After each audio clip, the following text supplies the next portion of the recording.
At Arizona State University, we're bringing world-class education from our globally acclaimed faculty to you. Earn your degree from the nation's most innovative university. Online. That's a degree better. Learn more at asuonline.asu.edu. Welcome to Still a Part of Us. Again, we are so pleased to be talking with Sarah today. We just had a wonderful conversation about the birth and of her twins, and then also the death of one of the twins, Xander. And so I'm grateful Sarah is willing to come talk with us again and tell us a little bit about her journey through all of this grief. So thank you again, Sarah, for coming in and telling Xander's story. Thank you for having me. As a just kind of a refresher, can you tell us what happened to Xander and about at the time of this recording, how long ago it was that he was born? So he was born on October 5th, 2022, and passed away October 7th. He and his identical twin brother had a condition called TAPS, Twin Anemia Polycythemia Sequence.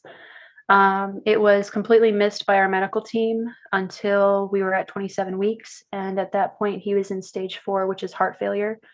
My doctors and I immediately made the decision to admit to the hospital because of an additional complication of how Xavier was receiving blood supply and nutrients as well. When Xander passed away, we would simultaneously lose Xavier. Yeah. So it really was a tricky situation to find ourselves in. We did end up having an emergency C-section just a few hours after that appointment. And both babies were immediately taken to the NICU. They were 26 weeks and 23 weeks gestationally. And so it really was an uphill struggle with the TAPS. They had to have special transfusions, Right. and then they had to fight. So. Yeah. I would highly encourage listening to that episode because there is a lot going on and just some of the decisions that had to be made and how quickly things happen. My mind is blown. When you told me you're like, my appointment was at 2 and I was essentially getting wheeled in like a few hours later, like 4 hours later. I was like, what? Yeah. It's Yeah. quick. 4.5 hours after that, after the start of that appointment, they were born. Yeah. So Sarah, I do have a couple of follow-up questions because I know that at the time when when they were both born, Xander had to be he had to be resuscitated. Yes. And they did get him back up and again. Was Xavier, did he have to be resuscitated or was he he transitioned okay after he was born? Yeah, he transitioned okay. So he was a bit stronger. When they diagnosed TAPS, they diagnosed based on the baby who's the worst off. Yeah. And so that's why we were in stage 4 because Xander was in heart failure. Yes. So Xavier hadn't gone into any type of failures yet. And so he was still relatively healthy in terms of heart condition. So their main concern with him was that because he was so early, was his lungs, Yes. because they weren't fully developed yet. Yes. And the TAPS had made his blood too thick.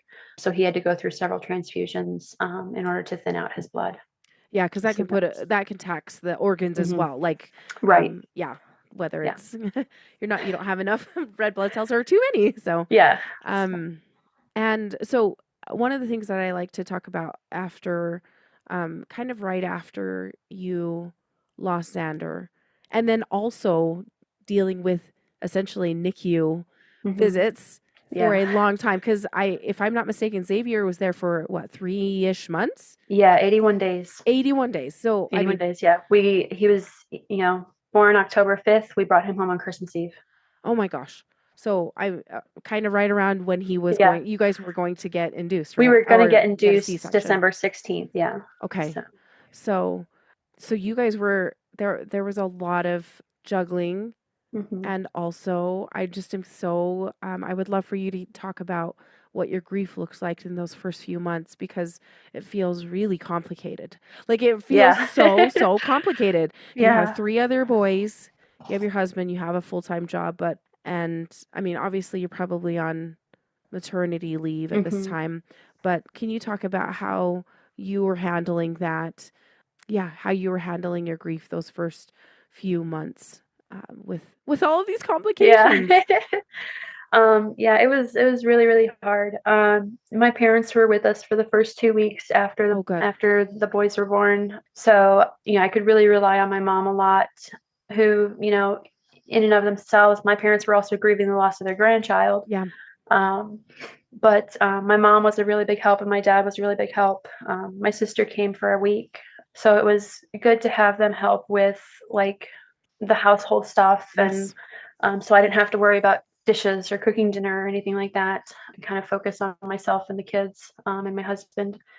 My kids and I like had kind of like a rotation where like my kids and I, like one of us, I would sit with one of them and we'd just cry for a little bit, and then like a couple hours later the next one would come in and we'd sit and cry for a little bit. And and I think my only child that didn't do that was our youngest at the time, because as I mentioned before, he has autism, and so his brain just doesn't work in that like I'm going to cry about this type phase. Like later on, when he was going through the testing and we found out that he had autism, we found out that like with his grieving process, he turns it into play. Like so he would often imagine that he was playing with Xander as part of his grieving process. And so like he would say things like, I'm really sad that Xander's not here. And then he would go play with Xander. Yeah. So that was it's really been interesting to see how he's handled it. With my other two, my oldest tends to bottle things up. Like for the longest time, he didn't want to talk about his twin brothers. He didn't want to talk about Xander specifically. He would never ask how Xavier was doing because he was trying to like protect himself from what if my other brother dies. Like when he gets emotional about things, he tends to run and hide. So it's been a lot of work trying to get him to open up and to talk about things, and to tell him that it's okay to cry and it's okay to be sad and it's okay to be angry. And then our middle son, he's our emotional one to begin with. So he was never shy about crying. He and I have actually had some talks about how to handle things at school, because this happened like right in the middle of the fall term, and they're all in elementary school. And he shared with me one day that it was really hard because kids kept asking, because they knew the twins' names, and so they would ask him like I can't remember, like, is it Xavier or Xander that died? And so they would like his classmates would like keep bringing it up, and then he shared with me that he's tired of being known as the kid whose brother died. So that was a point where I had to like sit down with his teachers and be like, I know that this is a hard situation for everybody, but I need you to kind of like talk to the class when he's not there, because we would like them to stop bringing it up repeatedly. Because it really is making it hard for him to grieve and to kind of move on. And I hate that term, like move on. You don't really move on. You just kind of learn to adapt to the new life. And so it was really beneficial. That talk with his teachers was really beneficial, because he did tell me later on that things kind of did improve, and he didn't know why, but yes. Okay, good. And then we did have the school counselor have sessions with both of the older two boys. And let them know that anytime they needed to talk, that they could always ask to go see them and that sort of thing. And their teachers were always very supportive and understood that they would have very emotional days sometimes. And, and in the meantime, like they're trying to navigate having a brother still in the NICU that they haven't been able to go see because of the, it's still being COVID times. And, so like they've only ever seen their brother via FaceTime. And so that's, hard. And with our youngest, his teacher actually had to email me about it, because they had because he was in kindergarten at the time. And so like they had like their morning share session, and, he raises his hand the first day back and goes, my brother died. It's like, okay, we gotta check this out, make sure this is So and we did email their teachers and the school principal and let them know what had happened. So they were aware that his brother had passed away, and so it was the Monday following Xander's death that they had gone back to school. So it was 2 days after his death they'd gone back to school. Part of that was just kind of keeping things as normal as possible for them. Right. And so his teacher had to have a conversation about like what happens when people die. And they're in a religious school, so they talked about heaven and an afterlife and all that. Okay. So yeah, so she had to like send an email to us and to all the other parents, like just kind of like letting them know what had happened. And like their principal had asked if they could share it with the wider school community, and we said that was okay, because having kids in multiple grades, like we just wanted it out in the open. We didn't want like any rumors to be flying around. Yes. So, and of course, like even 2 years later, they're still processing things. Oh yes. Especially as we see Xavier like grow and go through milestones, and my youngest will still tell me, "Mama, I wish Xander was here too." And it's like, I know, baby, I wish he was too. And, yeah. For myself, in the first couple days after Xander's death, my MFM did refer me to a therapist. It was not a good fit at all. Okay. I had a really bad experience from the first phone call all the way to the end of the first visit, when I was like, this is not going to work. Yes. Like, yeah. And, you got to find the right person. Yeah. When they called me back a second time, I was like, I'm going to find care with somebody else. Thank you. Yeah. Good. And that's great that you were an advocate for yourself, because that's one thing I think people are like, therapy didn't work for me. And I was like, it's probably just the therapist. You just need to find the right person. So yeah. And I really felt that they had no clue as to like the type of trauma that I'd been through. Yes. I mean, because it was a very traumatic situation, from going in for a regular doctor's visit to finding out your babies were dying, to finding out that, hey, they're going to be born today, to one dying, to one being struggling for life. Like it was a very traumatic situation. And I mean, even the microwave going off still gives me PTSD. Yeah. So, the beeps. Because of all the beeps. Yes, the beeps. So yeah, like, so I definitely like ended things with that therapist, and I was like, it's not going to work. Yes. It took some time before I found another therapist. And part of that is I put it off, because really focused on keeping my family together. Because I know that situations like this can tear families apart. So easily. And I was more focused on keeping all of us together and keeping us going versus taking care of myself. And I wish I had taken better care of myself. But I did find my own ways to cope.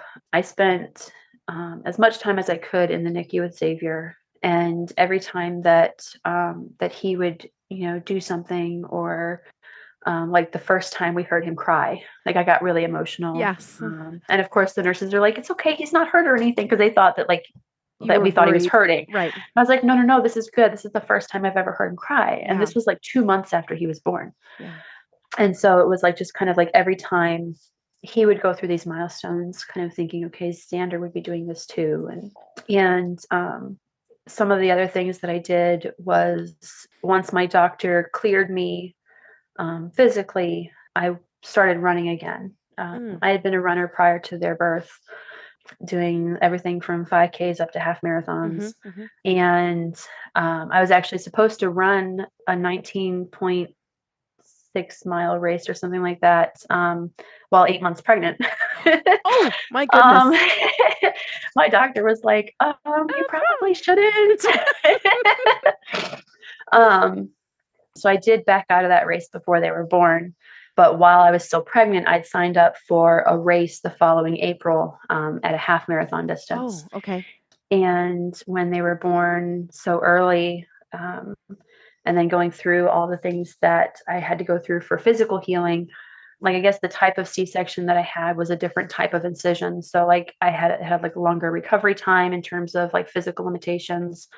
Like I really couldn't like start running again until 12 weeks after the surgery, instead of the typical 8 weeks. And when I did start running, I had to wear like special bands to kind of like give more support. Okay. And even then, like I really didn't get back to I definitely was not at my typical pace. Running, like the last race that I ran, I had my shirt said running is my therapy. And it really was. Like it really was. Anytime I was feeling overwhelmed, I would go for a run. Anytime I was feeling incredibly sad, I would go for a run. I think I had more conversations with God during those runs than I have in my entire life. and like very like open and honest, like upfront conversations of like, I'm really mad at you. Like, I hate that you did this to me and my family. And like, why did you have to take him? And like, I don't understand, like, make me understand. And just being able to have those very open conversations as a person of faith. And that was the other thing too, like leaning on my faith, like was very, very important. Yeah. I know sometimes situations like this can make people lose faith. And I really like leaned into it, even more so than when I'd experienced previous losses in life.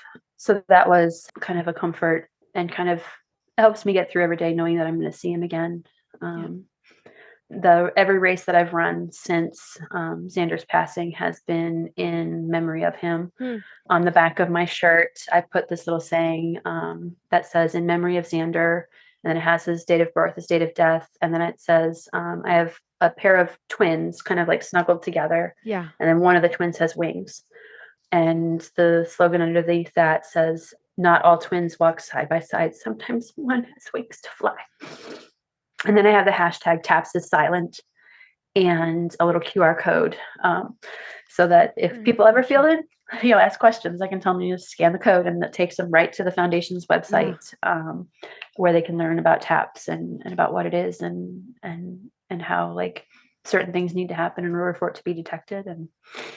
And so that has been, I've had runners that have come up to me after races and been like, I wanted you to know that I saw you back on mile, whatever. And from there I ran for Xander. And I even had, I was at a race down at Disney, and I had a medical physician come up alongside me, and he and I talked for about a mile, because he was an MFM and he had experience with babies with TAPS. And so he and I like kind of chatted about what happened with us, and he was like, I'm so sorry that it wasn't caught. And he's like, your son is a good reminder for me that I owe it to these parents to be diligent. And, and so that was it's definitely kind of brought people like into more awareness of the struggles that are out there for expectant moms, especially moms of twins. It's like, running has definitely been my therapy. And the last race that I ran was a marathon, and I ran the whole thing for him. And That's awesome. By mile 20, I had to call my sister, who's the same sister that came down after he passed away, and because I was really struggling. And she and I kind of talked through, and she's like, "You have to remember why you're doing this. Why are you doing this?" And I was like, "I'm doing this because I want my baby back." And and it's just finding those physical outlets was definitely beneficial. And even if there were days that I couldn't go for a run, I would at least go for a walk, even if that meant dragging all the other kids in tow with me. That's what you got to do. Yeah. So, because with my husband's work schedule, like he's gone a lot, from the time we both leave the house in the morning to go to school and we're both high school teachers. So our school day starts at 7 a.m. And with him being a coach, sometimes we don't see him until 7, 8 o'clock at night. Yep.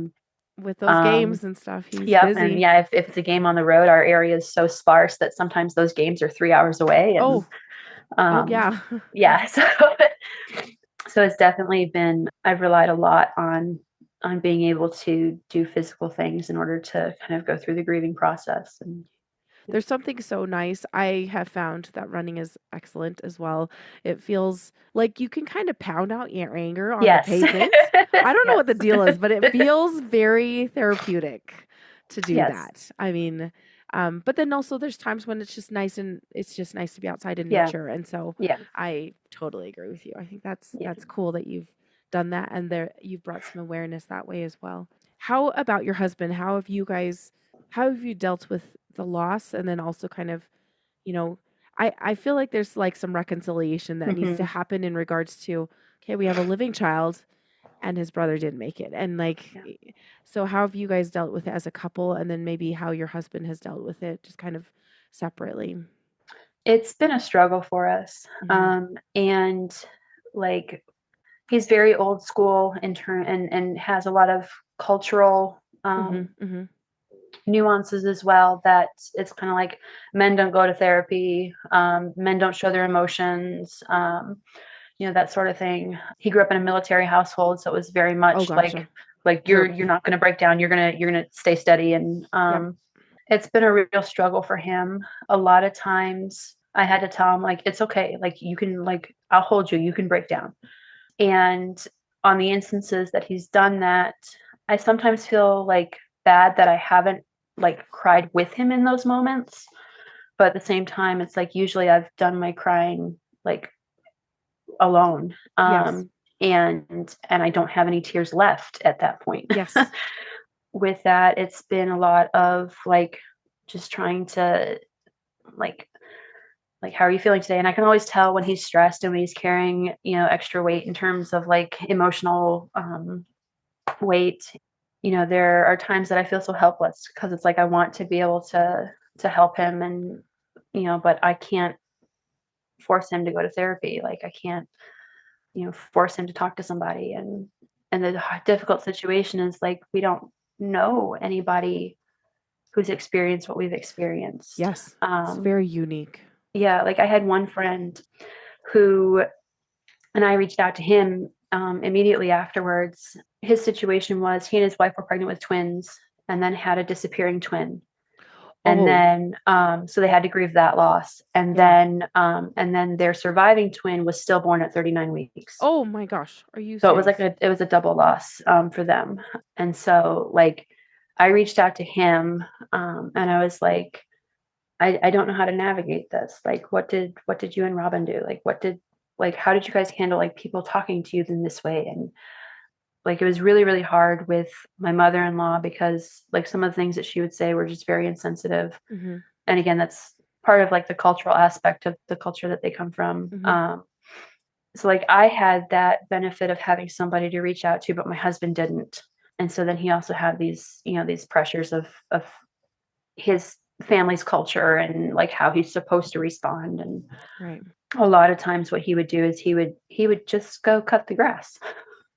Yeah. Like that was what he would do. When he was feeling upset, he'd go cut the grass. Yeah. Whether it was the grass here at our house or the grass on the baseball field, like he would just cut the grass. Yeah.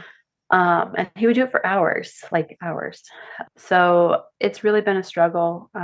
And even 2 years out, like I had to tell him the other day, like, honey, I don't know what to do anymore. Like, I need you to see somebody because, like, I see that you're struggling, you're having a hard time. And it's not just, Xander's death, it's the work things piled on top of it. And, all the pressures that you have there. Cause, in high school sports, it's, you got to win. Like if your job depends on it, you have to win. Mm-hmm. So he's got all that pressure of, being the provider and that sort of thing. And so it's, having those open conversations is difficult, because he is rather a closed individual. And and a lot of times I worry about whether or not, like, if I say something, if it's going to like cause him to go into a downward spiral. And, so it's hard. And I would say that like for anybody going through a loss, like definitely try to be open and communicate with your spouse because, these sorts of things can either tear you apart or bring you closer. Yeah. And I know partly for me, like the only thing I wanted to do in those first couple of weeks was be held. Like, I just wanted to be held. Yeah. And he didn't know that unless I told him. Like he would, like go to work and not come home, and then he'd go up to our room and like just go to bed. And it's like I had to tell him, like, I want to be held. I need to be held. Yes. So being able to tell your spouse like what you need. And even if it's, I need to go for a run, I need to be left alone for 20 minutes. I need to like be open about what it is that you need, and let them know that they can be open about what they need. And I think that's probably where he struggles, is, he doesn't feel like he can be open because of how he was brought up. So yeah, those are really hard to overcome. Some of those cultural things are hard to navigate. I will be honest. Coming from a Chinese background, that is something that is difficult too, because you try and save face, or you try and be stoic and look like you have your crap put together all the time, and that's hard. And it's hard to admit that you need help or that you're not doing okay. That's hard. And being a teacher, like I've had that conversation with my students too, like because of everything and how everything like played out. I got clearance from my MFM to return to work 6 weeks postpartum. Oh, okay. They wanted to keep me 8 weeks, and I was like, I need to save time for when Xavier comes home from the NICU. Yes. Okay. Because I didn't have any short-term or long-term disability. And that was a whole nother fiasco from a previous pregnancy. Basically, like, I'd been treated for postpartum depression with my last pregnancy. And whenever I got a new job and signed up for benefits and everything like that, the company that did the short-term and long-term disability was like, well, you were treated for an anxiety disorder, so we're not going to cover you. Yeah. Yeah. So, yeah. Even though I had even though I had my doctor like write letters and everything like that, it was literally a 4-year process to find, or no, it was longer than that. No, it was a 4-year process. It was a 4-year process because it was when I changed jobs. It was a 4-year process to finally get the company to say, okay, yeah, we're going to cover you. But it was the January following the twins' birth that you were that I was finally able to get coverage. So it was like after the fact that I needed it. Yeah. But I actually went back to work 6 weeks postpartum with the stipulation that I was not going to pick up anything heavy or do anything strenuous or anything like that, which is tough because I'm an art teacher. Yes. So I am constantly like up and down and moving all over the place. And we have a clay class that I teach. And so it's like, I can't, so I had to get like my students to lift the 50-pound box of clay and, and that sort of thing. But I remember having the conversation with my students, like one of them said, I don't know how you're here. And I was like, what do you mean? And he's like, I just don't know how you're here. Like if my son died, I would be a mess. Like, how are you here? Like, how are you with us and able to teach? And I looked at him, I was like, you don't see me between classes. I was like, between classes, I'm sitting here crying. Like my planning period, I'm sitting here crying. Like I'm not put together. And that's okay. Like, it's okay for me to do that because this is what I need to do in order for me to be able to make things work for me.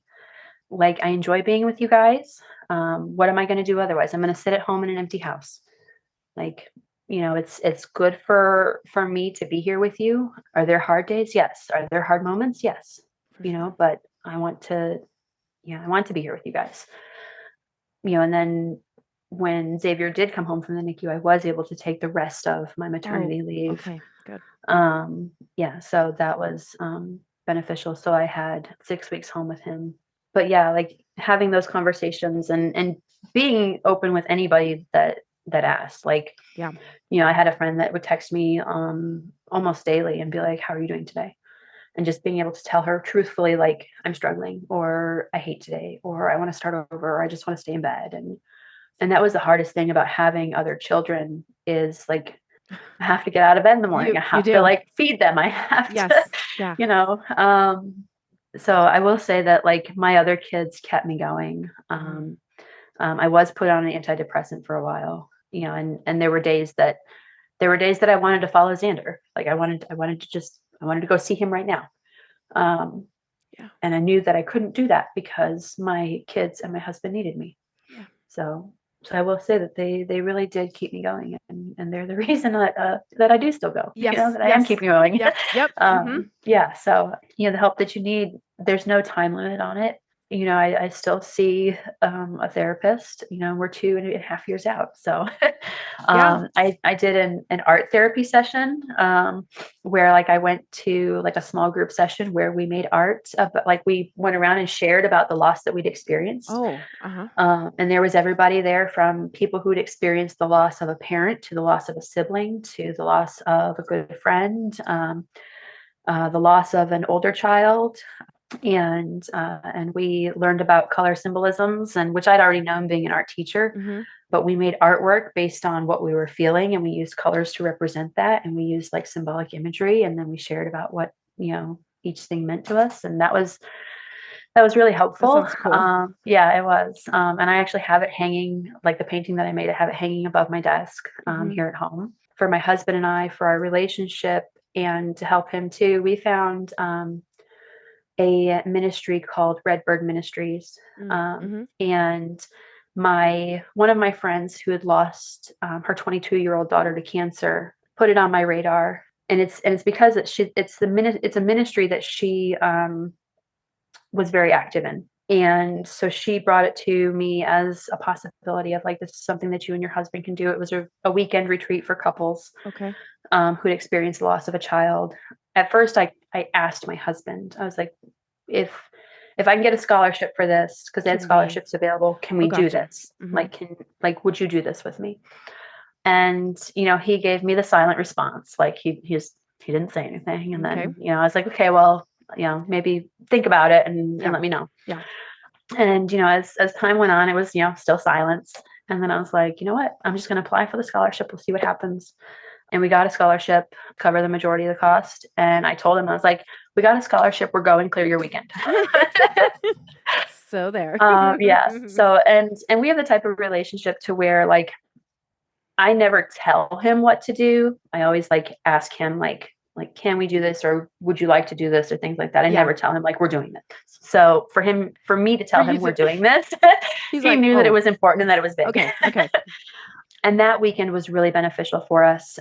It was 2 years and 1 month. So it was November of just this last year. Yeah, right? Just this last year. Yeah. Okay. Yeah, just this last year. And we were grouped with other couples who had lost infants.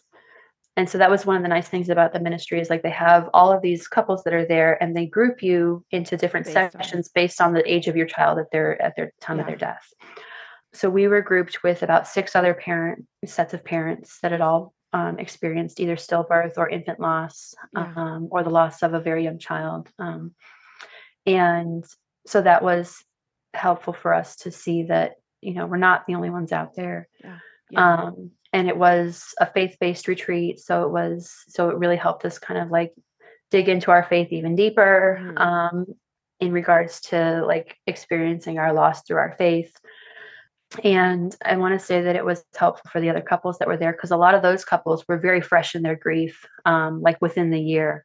Okay. And for us to have been so far out, like for them to be able to see that, yes, you can continue on and get survive. through this. Yeah. So that was a really nice group experience. And so I will say that like if you do have, if you are a person of faith, like see what resources are out there. And this whole ministry started because there weren't any resources for parents of loss in regards to faith-based resources. And so it was really beneficial for us to see that and to participate in that. And it really helped him see too that like that he doesn't have to be like the big strong man that everybody expects him to be, that it's okay for him. And I really think that kind of jump started his healing process. Good. That's great. Like it is interesting because as you can imagine, we have a lot more moms that come on the podcast than we have dads. And I think the dads don't realize that it's okay to talk about your baby, and it's not and your story can help somebody along the way. So yeah, and I bet seeing other dads in that situation at the weekend retreat was probably helpful to be like, oh yeah, I can be sad about this and express it. It was. Yeah. A couple months back, one of his good friends that lives in another state, they experienced the loss of their baby. She was born with a developmental issue and died a couple days after being born. Okay. So he's been able to kind of like talk with him about that experience. Okay. And they also have one older child. So they've really been able to lean on each other in that regard. So I think it's the club that nobody wants to be in, but when you find somebody that's also a member of that club, it's really helpful. It is. It extremely, very much so. Yeah. You don't think you're going to, you feel so alone. And then when you find your people, you're like, okay, sorry, we're in this club together, but thank you. And that's the experience I've had with my coworker too, who lost his daughter the July after we lost Xander. Like so many people, like whenever I first found out about it, it was like our cohort group. I got the text, and I didn't have this coworker's phone number. So I texted back to the person we had in common. I was like, here's like, give him my number. Yes. If he or his wife need anything, tell him to call me. But I had a lot of teachers then that I didn't even know like who was texting me, but they were texting me. They're like, we don't want to be insensitive, but we know that you've been there. So we need to ask you, like, what do we say? Yes. Yes. And I was like, well, I'll tell you what not to say. Yes.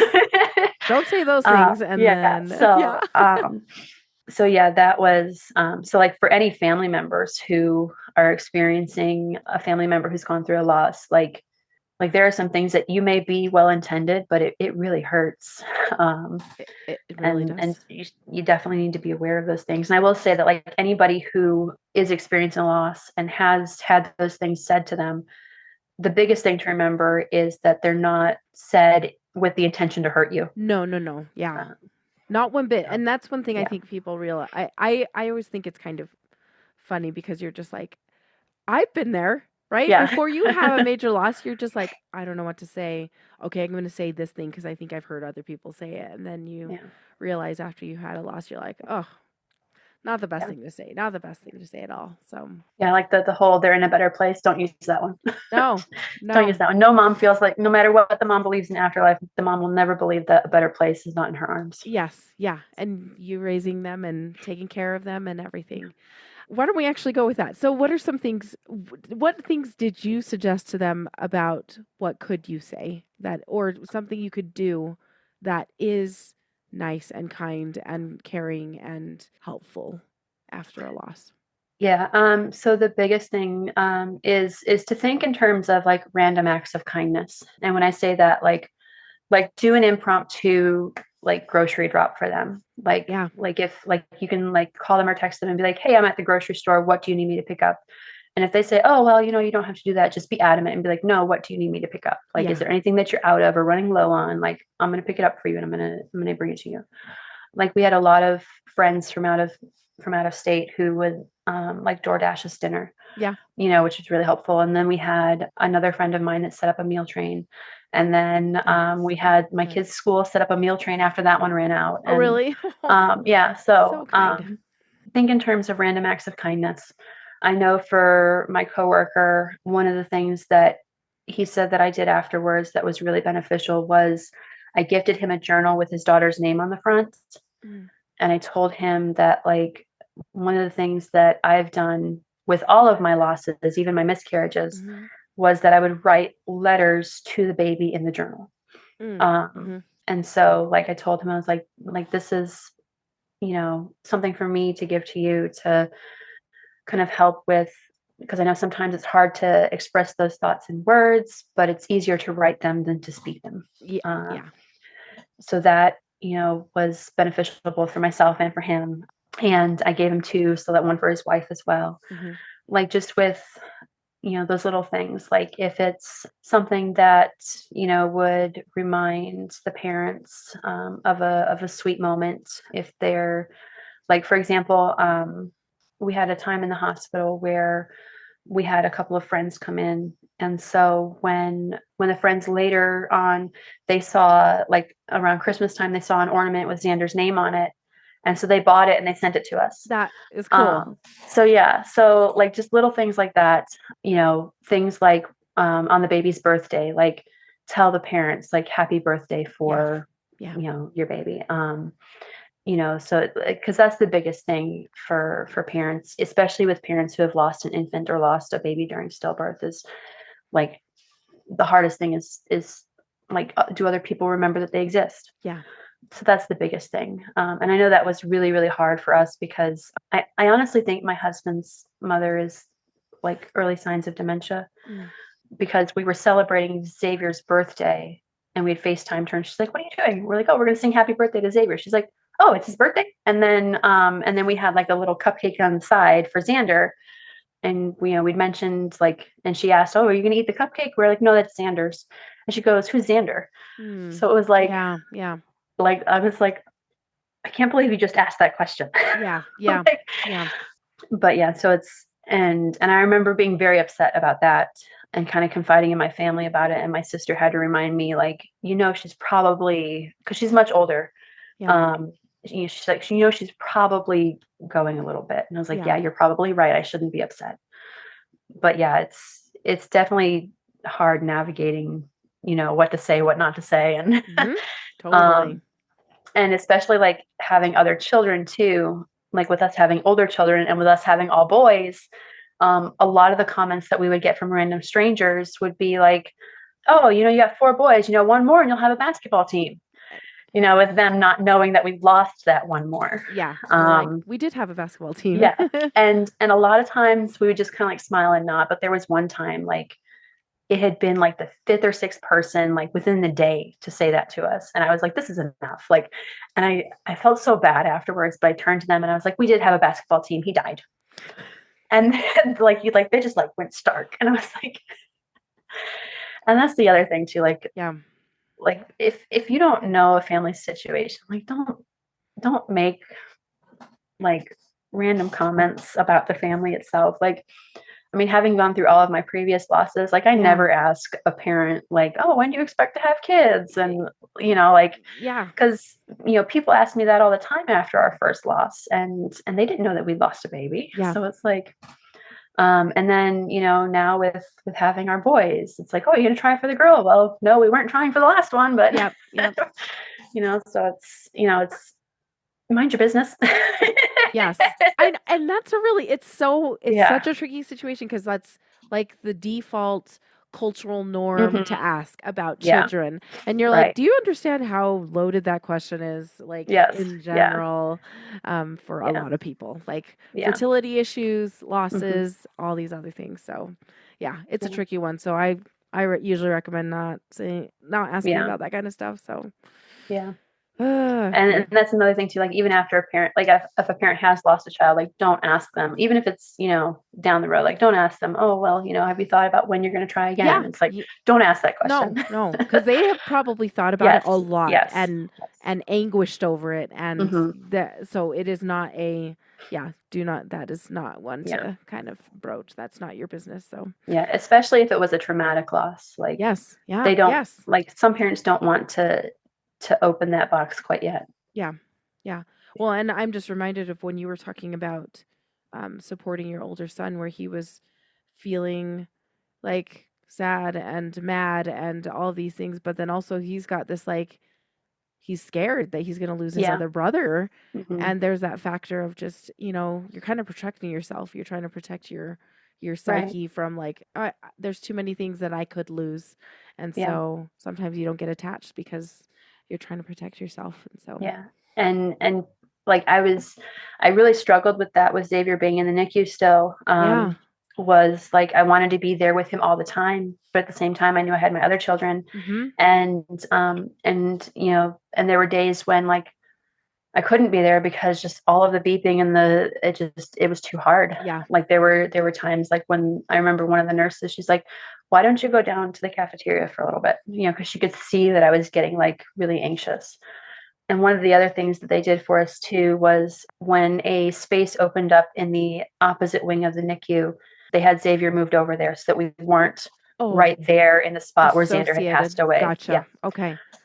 Which in the first week or so after he'd passed away, it wasn't an issue for us because they just had an empty bassinet there. I think it was hardest for us when we saw a different baby in his spot. Okay. Yeah. And so that's when I was kind of like, okay, I'm ready to move. But yeah, so that was definitely hard navigating that. And because every little hiccup that would happen with Xavier was an instant, we're going to lose him. And that was like, your mind goes to worst case scenario. And every time he would desat, it was like I would go into a panic, and it's like, okay, the nurses, you're not getting here fast enough. You need to be running. Like, we're going to get here. And for them, it was a very, like, normal, okay, babies do this. This is okay. This is okay. Like, he's on the breathing machine. He's like, this is okay. Like, it was so hard for us because, like, I would sit there and I would hear the beep and I would watch the numbers, and I would just spend hours and hours watching those numbers. It was really hard. And that's traumatic right there. There's so much association, I am sure. So, it was tough because, you're trying to pay memory to the baby that passed, and at the same time be there for the baby that's still alive and your other children. And I really felt a lot that I was being pulled in a million different directions. Yeah, completely. It does feel that way. Just and I had my students at school on top of it, and asking, and and my students, like, they had their own issues that they were going through. Like, I teach in a Title I school. So I have a lot of students that are from very rough households, and some are raising younger siblings, and some are living with grandma, and some are homeless. And so just kind of like being there for them too. Yeah. Like I really felt like I was pulled in a million different directions. And I think that's probably where therapy helped once I started going back to therapy, Mhm. was that I was able to kind of focus in on me versus everyone else. So, Yeah. And it is a dedicated time, so for yes. just a little bit of quiet. So Yeah. yeah, that's why I'm always like, if you can go to therapy and find the right therapist, Yes. it Yeah. is very helpful. It's very helpful. And that Uh, was the big thing, was finding the right therapist. Like yes. I looked into several different practices and Did made you? sure that whichever therapist I was getting was versed in bereavement and trauma. Mhm. Like not just one or the other, but both. Yeah. So Because there's like in your story, it really is. There's so much yeah. where you are dealing. It's multi-layered of Yeah. all of that bereavement and trauma. Yeah. Yeah, that's rough. Sarah, I wanted to actually hit on this because this is one thing that I was when I got your email first, I was impressed with how much of an advocate you are for for TAPS, right? So the Mhm. twin anemia polycythemia sequence. So that is something that is very, very new. We've kind of alluded to it in this episode and in the previous. Do you want to tell us a little bit about, I want people to know a little bit more about this. So Mhm. will you talk a little bit more about the differences you've seen between that and TTTS, right? Mhm. Right. Because there's a difference. I heard Yes. about TTTS, but when you brought up the other one, I was like, whoa, I have not heard of this before, Mhm. and how different and how that actually informed the decisions that could have been made when they were born versus Mhm. taking it as a TTTS situation. So Right. can you talk a little bit more about that? Because I appreciate the advocacy portion, because the more we talk about different things, people can kind of just be more aware of Right. what could happen, and to talk to other people if there's like, okay, do you have identical twins Yes. of the same, Yeah. yeah. So can you talk a little bit about that then? Yeah. So I didn't find out about TAPS. I knew about TTTS ahead of time because I had Mhm. kind of like found it in my Googling about the size difference between the two babies. Like I always kick myself for not mentioning that to any of my doctors. Yeah. But the thought in the back of everybody's mind was, well, they're not identical, so they can't have TTTS. And so that was like the big thing with regards to the missed diagnosis. Yeah. Because we weren't diagnosed until they were in stage 4, which is heart failure. And there are 5 stages, the 5th stage being death. And so when he first told me that they had TAPS, I was like, well, what is that? Mhm. And he was like, well, it's a form of TTTS, which after further research, it's not. They do share some similarities in terms of blood vessels being shared across both babies on the placenta.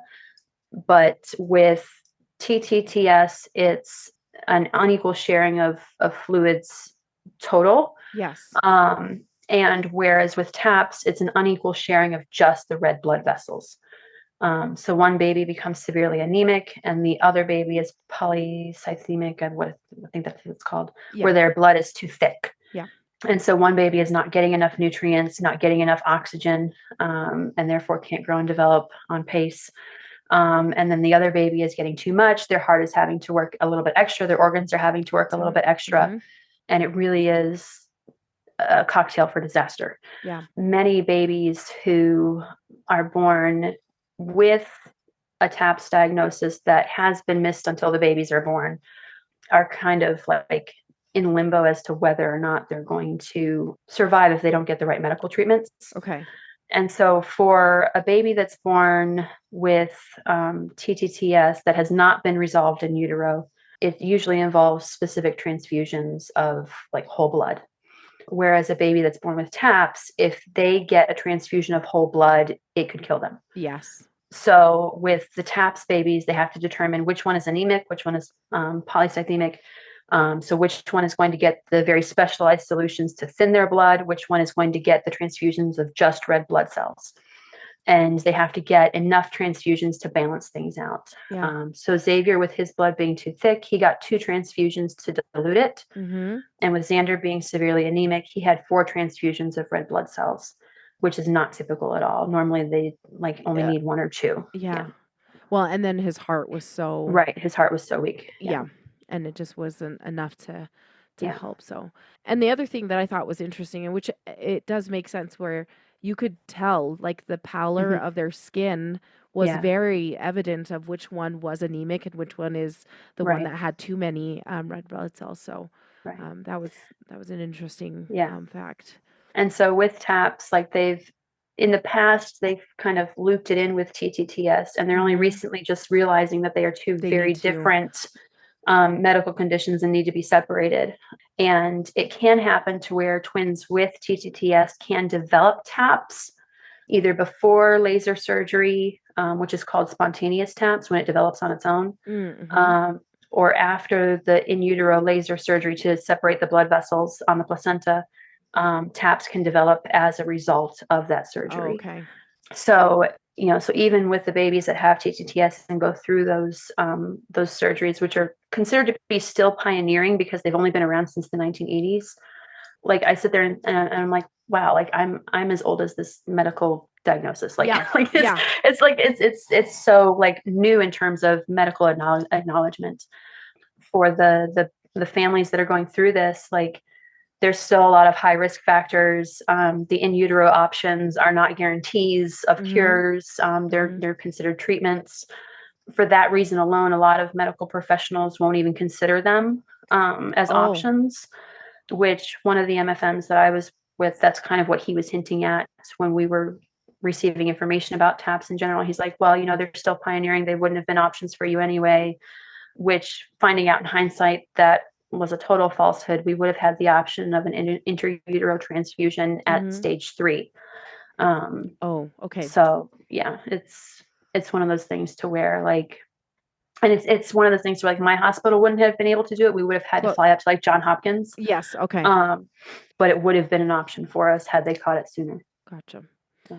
Yeah, but because you guys had discovered it in stage 4, that is, so much damage had been done. And you have found other group. I mean, there's a group that is supporting families that might be going through this and or have lost babies, baby or babies because of this. Is that right? Yes. So there's 2 organizations. One is the TAPS International Foundation, which is worldwide.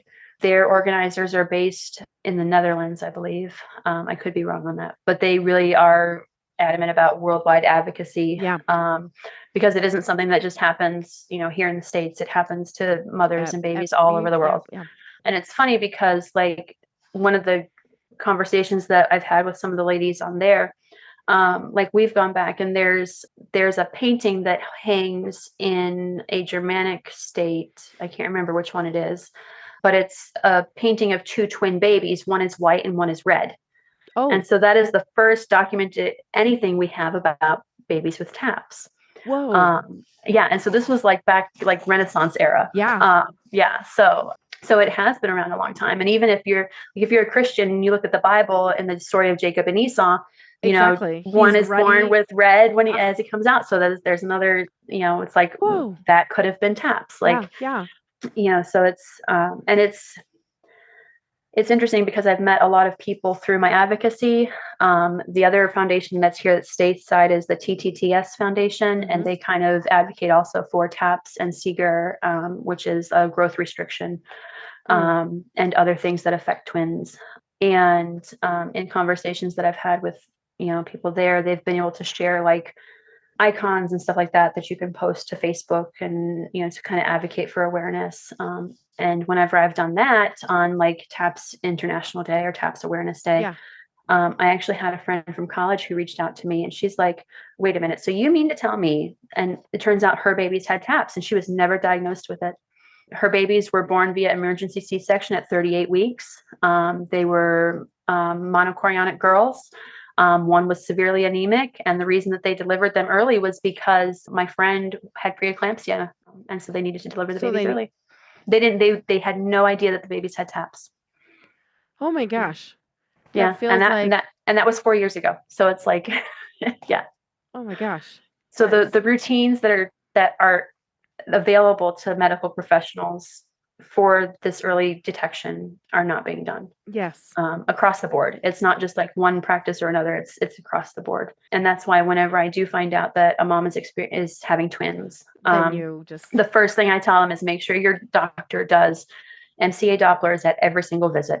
It's like, even if you're not diagnosed with TAPS, make sure they're done at every single visit, because that is the only way to diagnose TAPS, is to find that imbalance in the flow of blood in the umbilical cords. Yeah. That is, I just think that it's great that, because there's like our advocacy of just like, stillbirth happens, like, or infant loss. I mean, like, there's all sorts of things that happen, and just to bring awareness that things can happen, and if it puts it on somebody's radar so that they're aware or they can ask the right questions, feels like we're helping. Yeah, because that was our situation. Like, we didn't even know, like, what, as new twin parents, we didn't even know what questions to ask. Exactly. You don't We didn't know what was normal. Yeah. We didn't know what was abnormal. And those were not things that were readily told to us either. At each visit with the MFM, they're like, yeah, we're a little concerned about the size difference. And then when Xavier started to drop, they're like, yeah, we're really concerned that he's dropping too.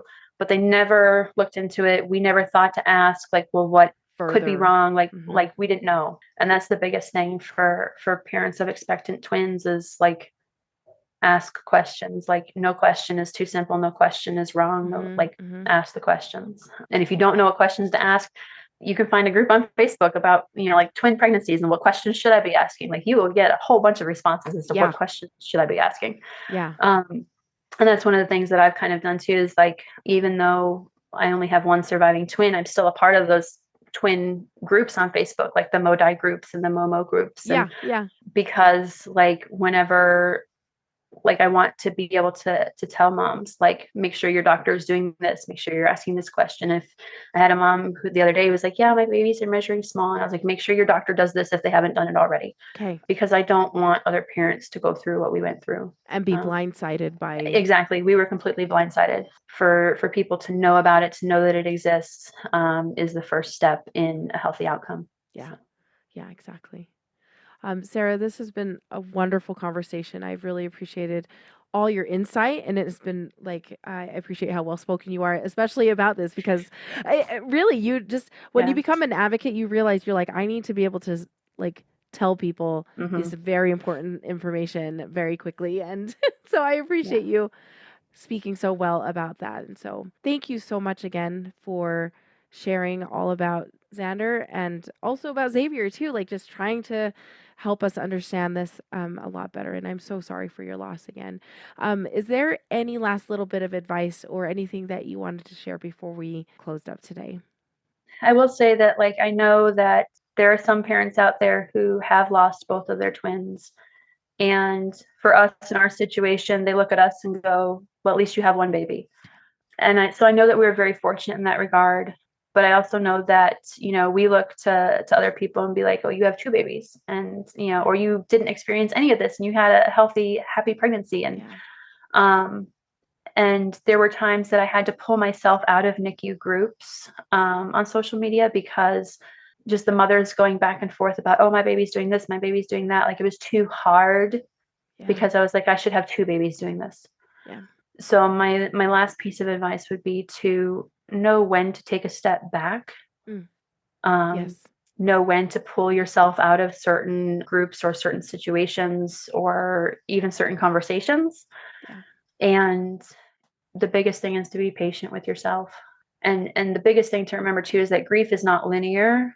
It is cyclical. It is. Yeah.